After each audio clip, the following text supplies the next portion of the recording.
Welcome to Gracias, Come Again. Today we've got a true music icon in the building.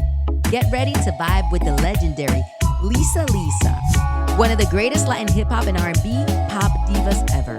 With hits like I Wonder If I Take You Home and Head to Toe, Lisa has sold millions of records worldwide, paving the way for countless artists in the industry like Selena, Jennifer Lopez, and Karol G. She's not just a singer, she's a trailblazer, an actress, and a cultural icon who has left her mark on the music scene para siempre. We're diving deep into her incredible journey, from being raised by Puerto Rican parents in New York City to topping the charts, breaking barriers, and beating cancer in silence at the height of her career. Welcome, the one and only, the legendary, the iconic Lisa.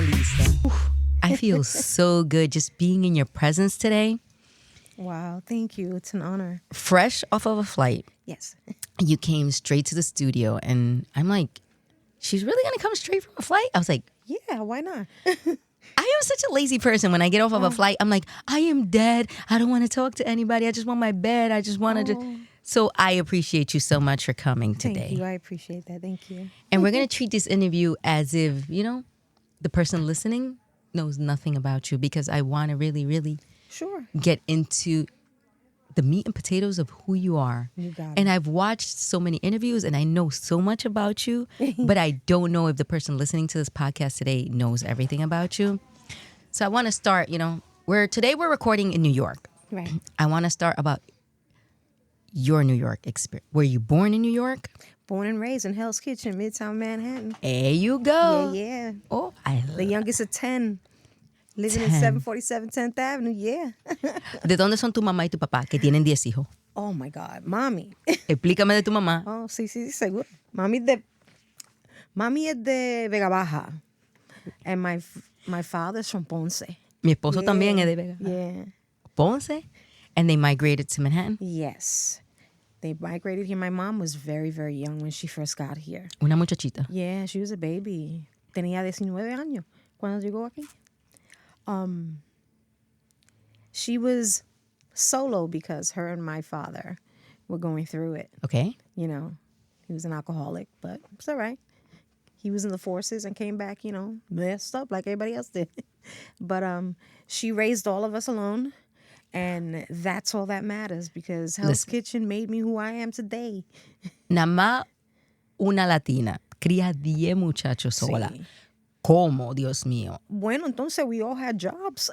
Todo el mundo tenía que trabajar. Oh, yes. Yo hasta trabajando desde que tengo 10 años. Are you kidding me? Be it at the grocery store bagging food, babysitting, singing in the streets with my friends. I love that. Wanting to be discovered. Whatever penny we made, we gave it over to Mami. Was that something that came to you, or was that something that mom said, aquí todo el mundo tiene que trabajar? It just came to us, basically. Mami had 1,000 jobs, and she was a single mom with all these children. And, we all wanted to help her out. Wow, what a great group of kids. Thank you. So I see kids today. Yeah, I know. And they're not doing that. So I commend you and all your siblings and your mother for raising 10 Thank children. You so much. Especially, New York City. New York City. Hell's Kitchen was nothing but Puerto Ricans and the Irish. And that's where the Irish Mafia, the Westies, were created there. And I went to school with all of them, so. Alicia Keys has that musical. Have you seen it yet? Hell's Kitchen? Yeah, she has the Broadway show, and it's dope because she lived in the building on 43rd Street. I think it was 43rd Street, and I met her a couple of times. I don't think she'll remember because she was so little, Her mom I met a couple of times as well, but yeah, man. We got to make it to Broadway, man, because honestly, that's your neighborhood. Si Dios quiere y la Virgen. Let's put it out there. I love that. I love that. Thank you. La Virgencita. Sí. Los latinos, nosotros, Diosito, Jesús, la Virgencita, that's our how we thing. live. No, for sure, man. I love that. I was watching, a lot of your interviews, and one of the first things that stuck out to me was, just you being a workaholic. I love to work. I just love to be in it. it keeps my mind settled, because when I'm not doing something, it starts to rev and it drives me insane. I love to be moving. I love to do what I love to do, which is singing. If I'm on a stage, I'm happy. So I take that home with me to my boys, my kids, and they're learning now the music industry. They Really? I have 2 boys, yes. Which one? The chef? Which one? Who's learning music? They're Talk to both me. learning music. Really? Yeah, the older one, he is a self-taught musician. He plays cello, he plays violin, and he also plays guitar. And he's just learning. He's learning the techniques of engineering, and he wants to put music together. I love He that really for him. does. So they inherited that gene from I you? think so. Is their dad in the music industry or it's No, all he you? he was not. He was not. Not at all. Okay. She's like, listen, that came from me. This musical Eso mío. inclination came from me. That's beautiful. And do you work with them, or do they seek, your guidance, or are they just doing their own thing, YouTube and producers? Like, They do both. Yeah, Okay. they look for everything. My son, he's self-taught. My older son, he started watching people playing, because he plays the cello Okay. and the violin, but everything is basically fingered differently. And he just kept watching videos, and he got it. So now he's teaching his younger brother how to play. I love that. And they're both just so entertained with themselves. It's hilarious. I love And it. you hearing the music in the house, like, how does it feel? Like, how does it make you feel? It makes you feel like I've passed down this gift. Honored. Beautiful. I love that. Because I'm like, damn, they like what I like. But that's how I was raised. Whatever I did at home, we were a musical family. My mother, whatever we were doing, she always played music. I was raised on Familia All-Stars. I was raised on Motown, always music going. If I'm cleaning, music happening. ¿Viste Homework, music happening. Celia Cruz, viste que le dieron her quarter? It's about time. I'm going on a mission. I need to find I've me been some looking. Celia Have Cruz. you found any? I Because haven't I've found been any yet. searching. I'm And gonna they're search. showing commercials for it and everything, but I have not found one. I was going to Que buy me one den un online, but mandito. then they wanted like $150 for a quarter. And I said, nah, the New Yorker and me wouldn't let me pay $150 for a quarter. It's okay. I said, I'll I'm- buy you one. I said, listen, I said, gonna buy we're going to go to the bank. I said, I got to go to the bank. Somebody at that Somebody city has bank. to give me one. Claro que right? sí. Remember those sleeves of quarters that our parents would I have? have a couple. You have? That's what I'm trying to get when it comes to Yeah. Celia Cruz. Now, let's talk about the things you love. ¿Te gusta el café? Oh my God, I live on coffee. ¿Cuál es tu café what's your coffee of choice? Talk to My me. coffee of choice in the morning has to be Bustelo. Bustelo. Yes. You don't dibble and dabble here and there? I dibble and dabble elsewhere But when no- I'm out, But Pero en when la I'm casa, home, Bustelo. Bustelo. How do you make it? Thick. Con la media. Mentirosa. Tú me estás No, hablando con la mentira. media, yes. That's how we made it when I was young. We were raised on Lisa, coffee. no me hagas. See, no, it tastes better that way. De verdad. It Oh does. my God. Colao. ¿Y dónde tú compras eso todavía? En Amazon venden la media. No, I go to the Botanica Ajá. downtown and get it there. Ah, no, pero tú eres una New Yorker through and through. That's me. You are putting me to shame right now. No. Boots also. I saw that you love boots. I live in boots. That is your thing? Yes, and I'm in the process of creating my own line. Yes, so boots, there's not a pair of boots out there that I don't own. Booties, mid, thigh highs. What's your Booties, thing? What's your boot of Boot choice? shoes, All of them? thigh highs, whatever. Sneaker boots, I got them all. So what are you creating? Like, what are you designing? I'm designing. Okay. I'm creating my own design and Okay. boot line, but I want it to be a combination of sexiness and comfort. That's Because key. a mí me duelen los pies. When I'm on stage, me duelen los pies. No, yo me imagino because yo a veces when I go to concerts, I look at the shoes. And a That's lot of the times, like I crazy. remember seeing J-Lo live in concert and I looked down and I said, oh, they're jazz shoes that she had on. You see that? That's Yeah. the difference. That is a big difference. So said- that's what I would like to do. I said, because those shoes on stage, what you all do, Listen, that's why I got, mira, 2 brand new knees and brand new hips. really? Yes, honey.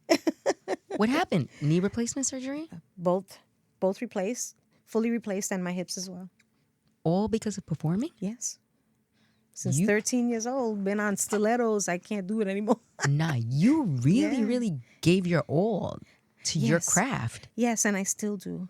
Simply because I don't want to sound redundant, but I love what I do. No, I really and do. I feel it. I feel the energy. Thank and you. no, just the fact that you just told me both knees and your hips? Yes, both hips. Oh, wow. And you're still here and you're still performing and you're still happy about it? I am.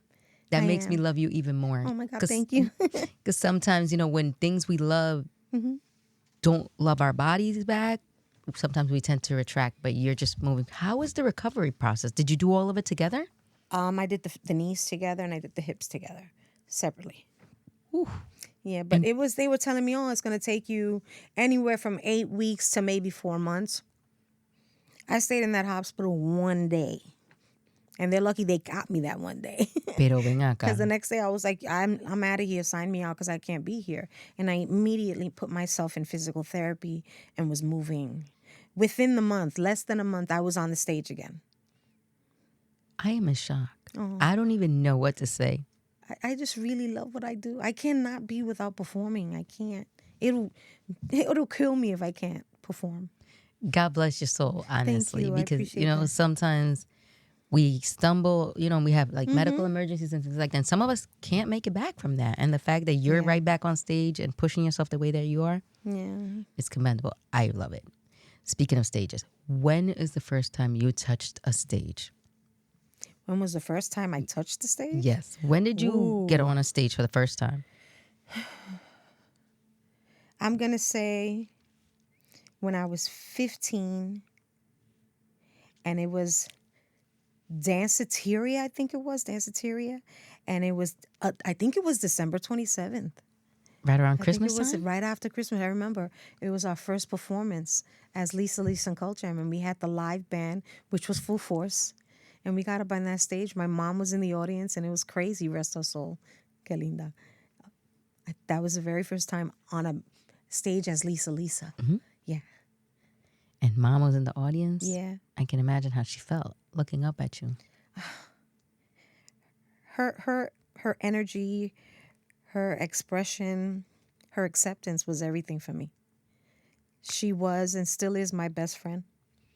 My mom passed away 14 years ago, so that was a woman that I talked to about everything every day, 8 times a day on the phone when I wasn't around, but I still talk to her. Oh, of course, that never stops. How did you get your mom to accept, as a Latina mom, how did you get her to accept that you were going to be an entertainer?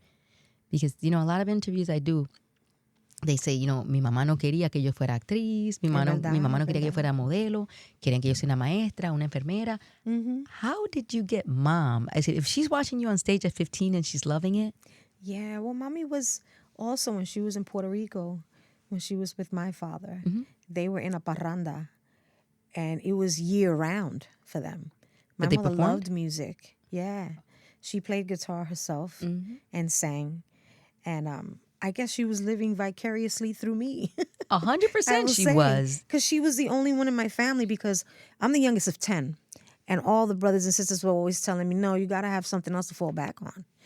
My mother was the only one who said, if this is what you want to do, you go ahead and do it. The only one. And it only takes one person to really, really believe in you. Yep. And to have it be your mother. I know.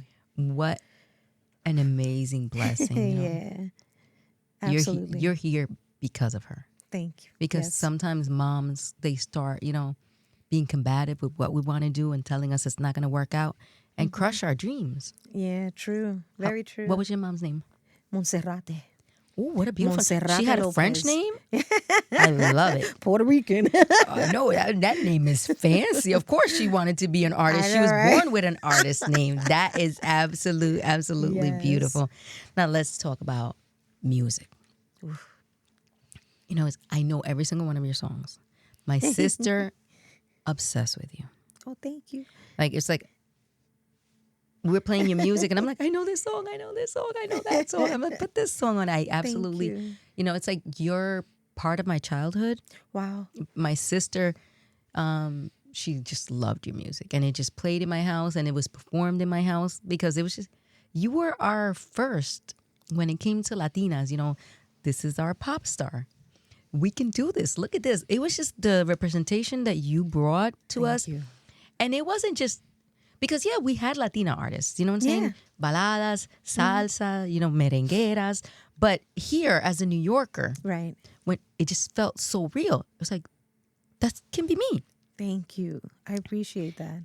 And it molded a lot of us, and it made us feel like, yeah, we're immigrants. Yeah, this is a country but look what's happening here. Yeah, I look at it like I was that street kid that wanted it badly.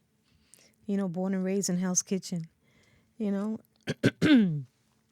I went to the Salvation Army and got my clothes. I got the hand-me-downs, yeah. And I used to watch the TV and, and want to be those people and saying to myself, I know I can do this. So I used to sneak into clubs.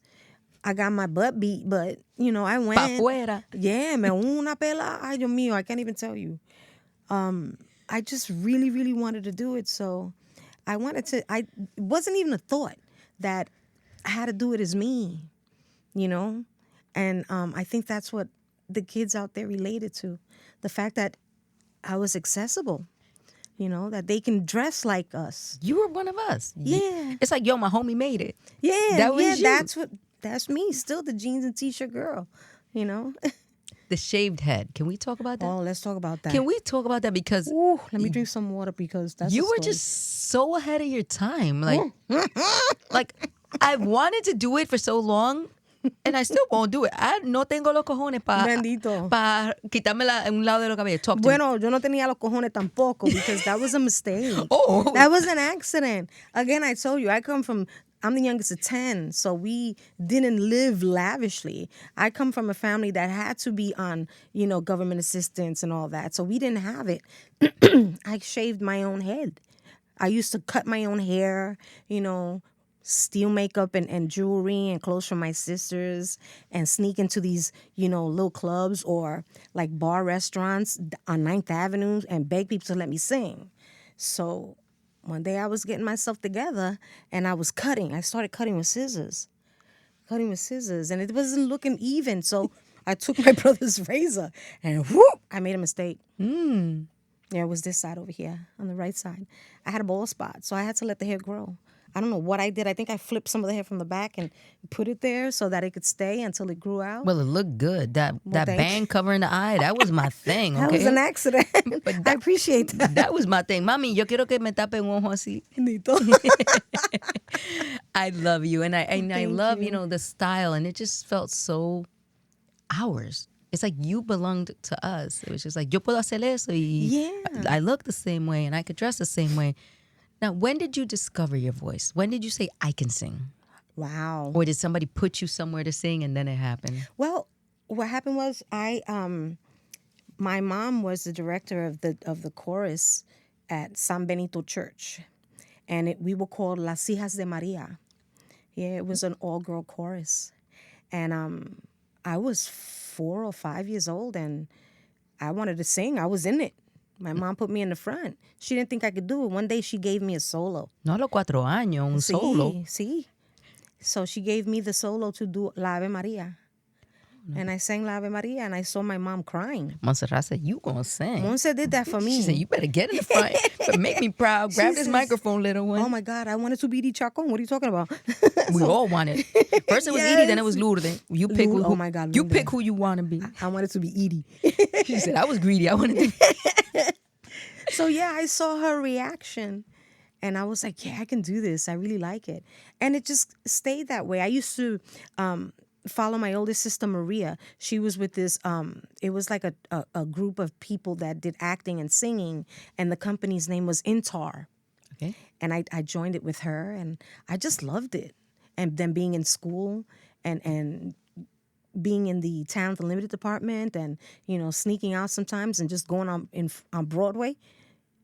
Throw a hat on the floor or a box or whatever and sing and people give you nickels or whatever.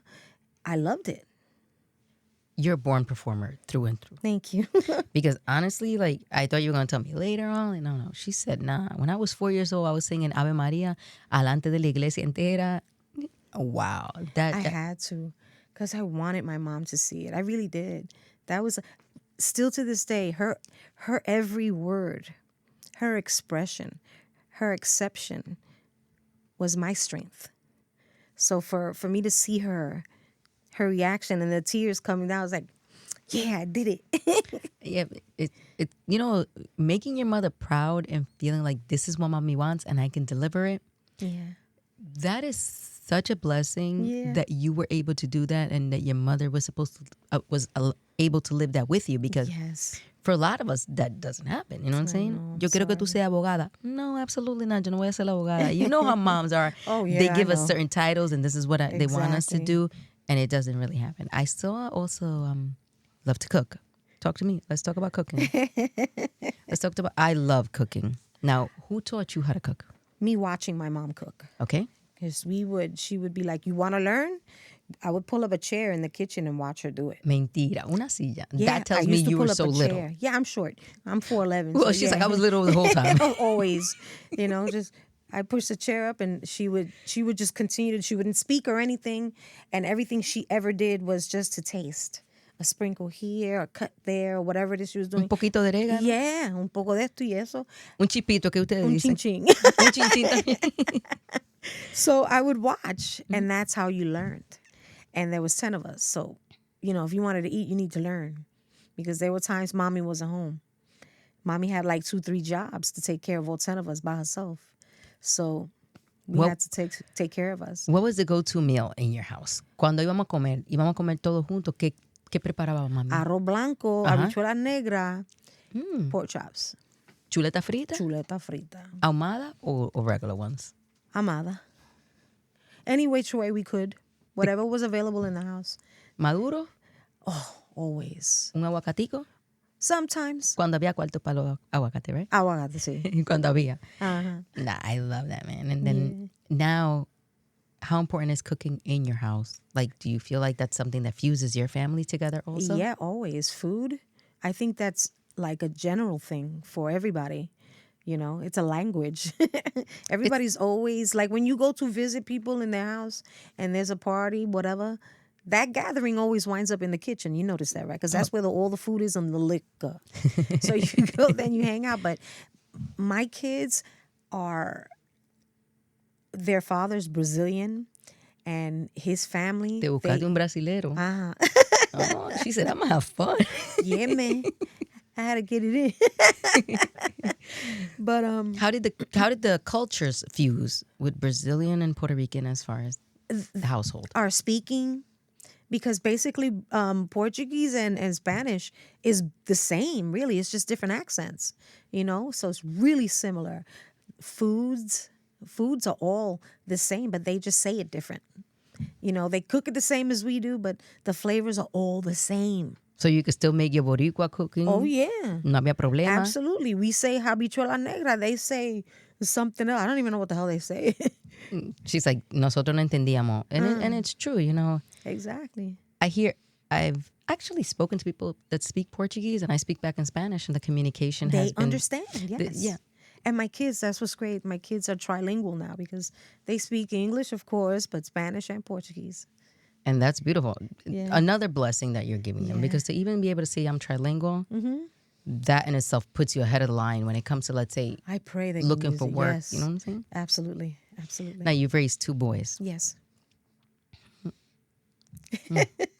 How hard has that been? Actually, it was not hard at all. Criando 2 hombres.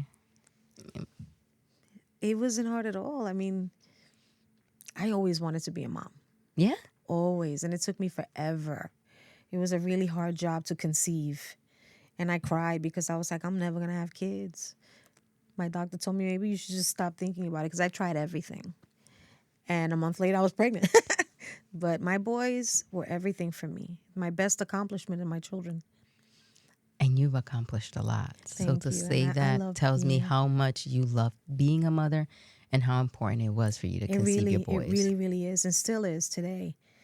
My kids, I tell them every day, everything I do for you. I love that, man. I really, really, really love Thank that. you. Now let's talk about acting a little bit. Okay. Taina. Taina. That show was everything. It's like everything you've done helps us identify and gives us visibility as Latinos. It's just like to see that show, it was just like, wow, getting our own show. We're on Nickelodeon. It was one of the first Latino TV sitcoms on national TV. It was on Nickelodeon. I did, those seasons, and man, I remember the day that I came. They came to me with that. I was going to the premiere of a movie. It was the after party. Okay. John Leguizamo, I remember that. And I'm walking into the place with my publicist at the time, and I hear him speaking to somebody in front of him, and all I hear is, "Hey, I'm looking for Lisa. Lisa, where is she?" I just stepped to the side and I said, "Well, I'm right here. What's up?" And she was like, "I got the perfect part for you. You need to come and read for this part." And I said, "Absolutely." So I made a meeting with her at her office, the creator of the show, Maria Perez Brown. I walked into this office, and she threw some sides at me, and she said, "Read for me." And I said, "Yeah, sure." I read for her, and she goes, "Listen, why don't you go take a walk for like 45 minutes? I can't officially say this to you, but I really want you to have this part. If you want it, it's yours." I said, "Mira, I want it. I want this part." She's like, "Búscame el lapicero. ¿Dónde Yeah, firmo?" let's go. We sign right now. So I walked out, came back into the office, and signed the contract. That was in New York, or where was that? Was here in New York. Yeah. And was the show shot in New York, or did you have to relocate? No, the first season we had to go to Orlando, Okay. into Universal Studios, and they put us up there in the studios, and we did that first season there, and the rest of it was done in California. Did you have your boys at the time? No. Okay, so you were free to like move around the way you wanted to move. Truth be told, if I had my kids then, they would go with me wherever I go. Absolutely. How was California? California was fun. Did you want to stay there, or you always No. wanted to go back to New York?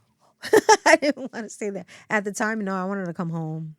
I'm a New Yorker, heart to heart.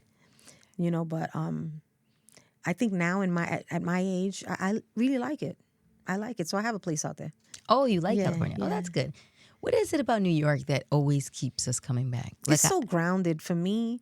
And I like the hustle and bustle. I like, the fact that we're always just trying to move. We go, trying to move. It's where I was born and raised. Everything that I am is here in New York. It's just home. My attitude, my flavors, just everything. This is home. Do you want to revisit acting? What's the deal with that? Because I loved you on TV. Oh, thank you. Fortunately, right now it was greenlit. I have my movie coming out, and it's You say my story. movie? My movie. Oh, it's your my story. Yeah, it just got greenlit finally after all the strikes that were happening. But A&E is putting out my movie. A&E? Yes, I love it. Thank you. And we cast it already. So we're in the process of, getting the dates down so that we could go and film it. So it will be out, si Dios quiere y la Virgen, by the end of this year. I pray. Who's playing you? How hard was it to pick? I'll keep that a secret. Okay, but you don't have to tell me who it is, but how hard was it to pick yourself? It was really cute going through all It was? Yeah, it was so sweet because, I wanted someone to play young me. Okay. And there were a few that was so dope. I love to see talent. And these young girls really want to get out there and they want to do it. But right now we have two that are perfect. Perfect. And y'all will see it. So it's going to be from what age? It's going to be from when I first started Okay. to when I severed ties with everybody and went solo. Okay. Yeah. Do you get to be in this movie in any Oh, capacity? yeah, I do. Okay, good. Because I love when that happens. And I'm like, oh, there it is. There's the real person. Yeah, I play a great character in it. You'll see. Oh, you actually have a character? I do. Not just a walk-by cameo? No, I have a character. I love this. I am so excited for this. Thank you. I'm going to be looking out for it. And when it comes out, we're sharing. Yes, We're absolutely. all I'll be going to back. stand behind it because, that's how it works. Thank you. It'd be one person to tag one person to tag another person. And I'm very big uplifting the projects that are of our people. Yes, thank you. I'm like, we can't be complaining about we don't get movies and we don't get shows. And when we get them, we don't support them. Thank you. I appreciate that so much. So listen, as soon as this movie drops, you already know what we're doing. Let them know. Where do you go when you don't want to be home and you want to unwind and you don't want to do the hustle and bustle? To my home in Long Island. Yeah. You're in Long Island? Where you at? Port Jefferson Station. Oh, God, I said it. Poor Jeff. Yeah, now they're gonna come. They're gonna be all over. They're gonna be like, okay, It's okay. let's 'cause get on the bus. Yeah, my local Walmart, everybody in there knows me, and they I already love know you. walking They be in waiting there. for you. That's Yes. so dope. It must They're feel so amazing, nice. you know. It is. It is. I listen. The people, they're the ones who kept me alive. So I thank them every day. The people are the ones that, you know, Yeah, uplift my you, fans, support absolutely. you. They come to the shows. Absolutely. They download the They're music. the ones that keep me going. Every day you wake up, you're like, I gotta do this for my family. Yep. What's your morning routine look like when Morning you get up in routine, the the morning? first things first, you got to turn that pot of coffee on. El bustelo. Yeah, that pot has to go on. And I jump in the shower, get myself together. I used to start getting my kids together, you know, to get to school and everything. But now they're all grown up and got their own jobs and everything, so they handle themselves. But I got a routine at home. I feed my pets, and then I go work out. Que tú tienes un Come perrito. back. No, mommy. ¿Qué? I had a dog, and he passed away. See his paw right here, my lichen. What? Yeah, I had a boxer, and he se me murió. And after that, I work with a... how do I explain it? It's called All About Pets Rescue. Okay. And I work with them. And my sister and I, we rescue pets. We do the TNR, which is we catch them, we save them, and we get them neutered. We bottle feed them. That's beautiful. It could I be love that. anything: cats, possums, raccoons, and I'm a horrible foster because rather than preparing them to be fostered out I already know or where this is adopted, I going. saved. I keep them. She's So like, I kept 15 cats. and you have them presently? Yes, Ooh, where in do they, my home. where do they live? All over the house? Oh, or- I have a huge backyard where they have their homes and everything is heated and they're taken care of, very well taken care of. all different colors? Yes. You know you're gonna have to show me pictures of these cats. I'm an animal lover, and the fact that you just told me you have 15 cats, Yes.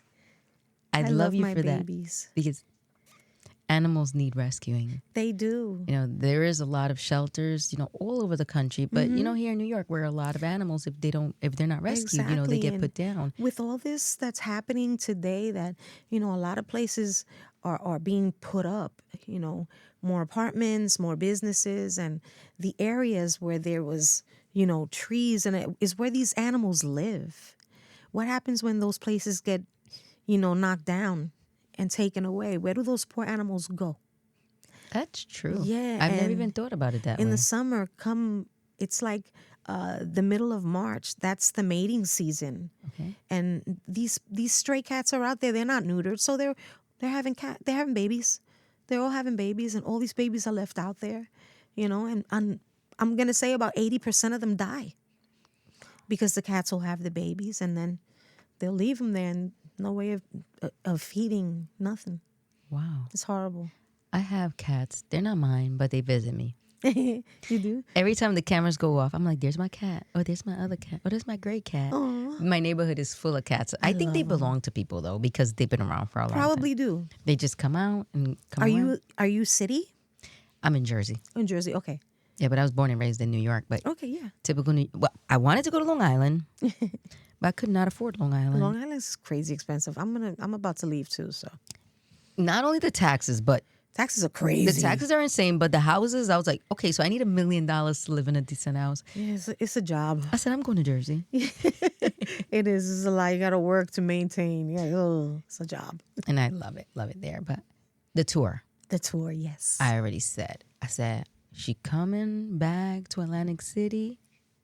I'm going to come see you in Atlantic City. Mark you my coming? words. Oh, I am you're going to come see you in have Atlantic fun. City. I I'm am. gonna take you there. And I'm in Jersey already, so you already know. It takes Yeah. me like 35 minutes to get to Atlantic City, Oh, so I'm that's so definitely dope. coming to you. Yeah. This tour. This Talk to tour. me. What's going on? Well, How- I haven't stopped touring since I started in this business, but do you this take tour that breaks in I'm- between? Like, what do I you do. I Okay. do. Back in the day, I used to do 6 to 9 month tours. I mean, straight through, but I had to opt out to do just weekends, you know, or maybe 4 days.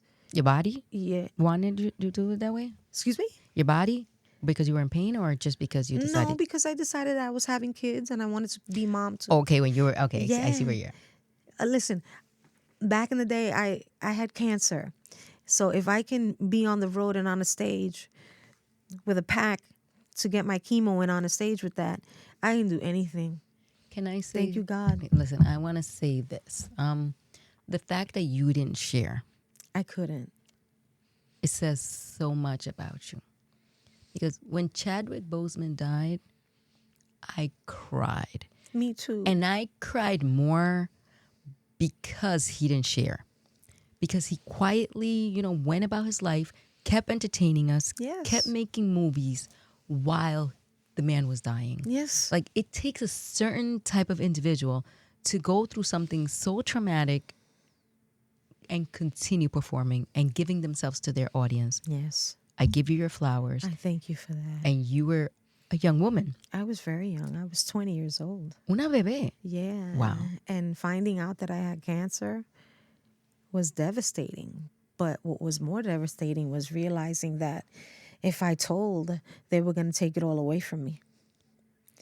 They weren't going to allow me to be on the stage, or do anything else that had to do with the entertainment business. And I couldn't do that. It was my livelihood. I was taking care of myself and my mom and my family, my brothers and sisters. And I needed to work. And back then, there weren't any places that I can go, no mentors or nothing like that I can go to and talk to about it. So I just kept it all in. I spoke to my oncologist and the nurse, and we made the plan. We set out to make the plan. Whatever tour I was on, whatever city I was in, they found a doctor where I could go in and get my meds and did what I had to do and then move on. Don't get me wrong. There was times where I didn't think I was going to be able to function. Couldn't move, my hair falling out. It was horrible. You must have been so scared. I was terrified. Sick, exhausted. And the weight of keeping it in, just not sharing with the world, with your fans, and, just the pressure of thinking I could lose all this if I say what's really going on in my life. The anxiety would have killed me. Yeah, I mean, I hated the judgment. Well, it was about, I would walk into a rehearsal and, the guys would tell me, are you pregnant? Why are you always tired? What's wrong with you? I was like, man, just imagine if I said anything. I would be judged. They would sit me down. They wouldn't let me do what I had to do. And I lived to be on a stage. I could not let that happen. And how did you beat it? Like, it was just one day it became eradicated and you went into remission and never... I did 16 treatments. Okay. Of radiation and chemo. Okay. Back to back. And I guess I got lucky. Thank you, God, because we caught it early. Okay. And I just immediately went into remission. God bless you. Since then, I've been okay. God had a purpose for you. Yes. Thank you. And here you are, man. Because honestly, I have family and I know people that just keeps coming back. And it just keeps, no matter what they do, no matter how many times, it came back. So, God bless you, man. Thank you. It's a heavy talk, but it's important talk, It is. I think that's why I finally realized I needed to speak on it. I think it was about 15 years ago that Sloan Kettering came to me and was like, you got to speak on this. Now they have people you can talk to. You could make those 800 number calls. And support. Yeah, they have groups you can go to and facilities that they can keep you where you can be trained to deal. And let's put it out there. Will you be a spokesperson? And I said, absolutely. Bravery. Because I was scared. I had many friends that were passing from it. And I never even told my mother. What? Yeah. Monse didn't know? Who knew? One person had to have known. The only person who knew was my oncologist. You different. If I catch a case, I want to catch a case with you. Because you not telling for nothing. Jesus Christ. No, I couldn't. I was so that. afraid. So afraid.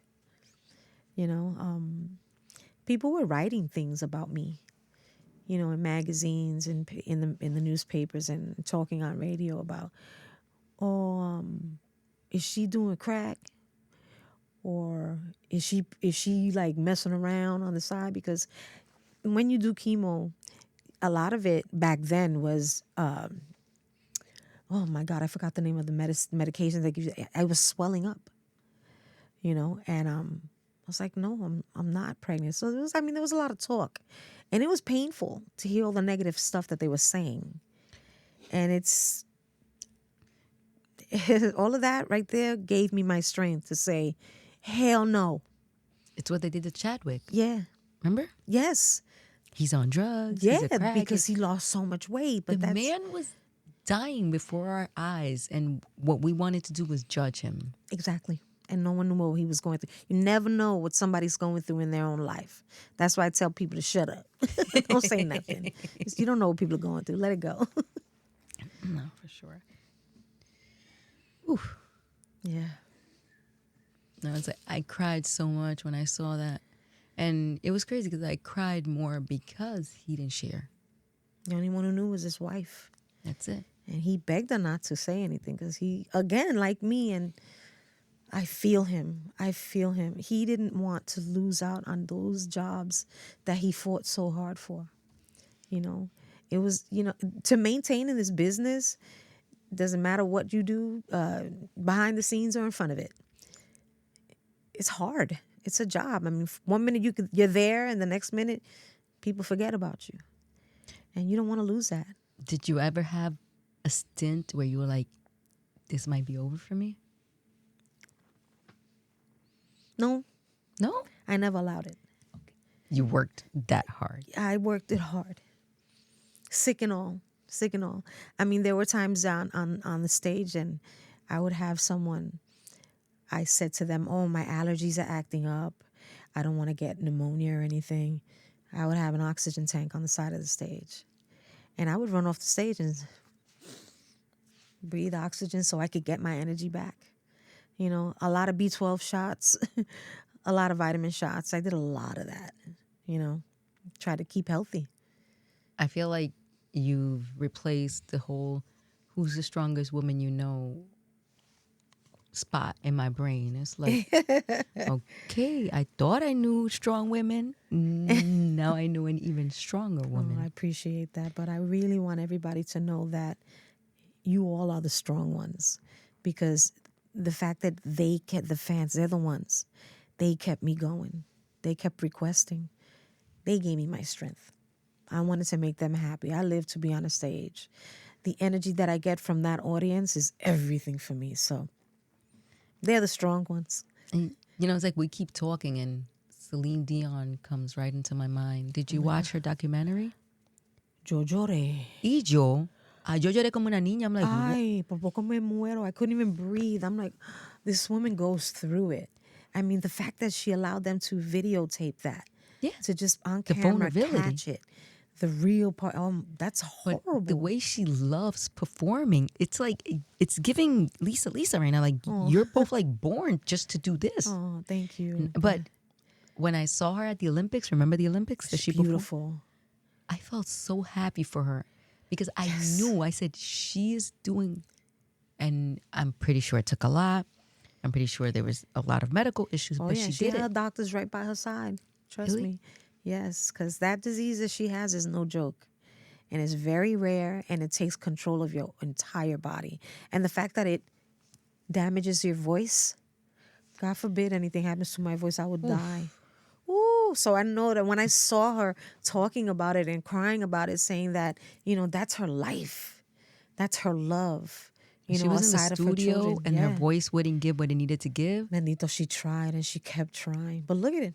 Look where she got. And then fast forward and she's at the Olympics Exactly. killing it because that woman has got one of those voices. Man upstairs, man, had a plan for her. And that is a fact, man.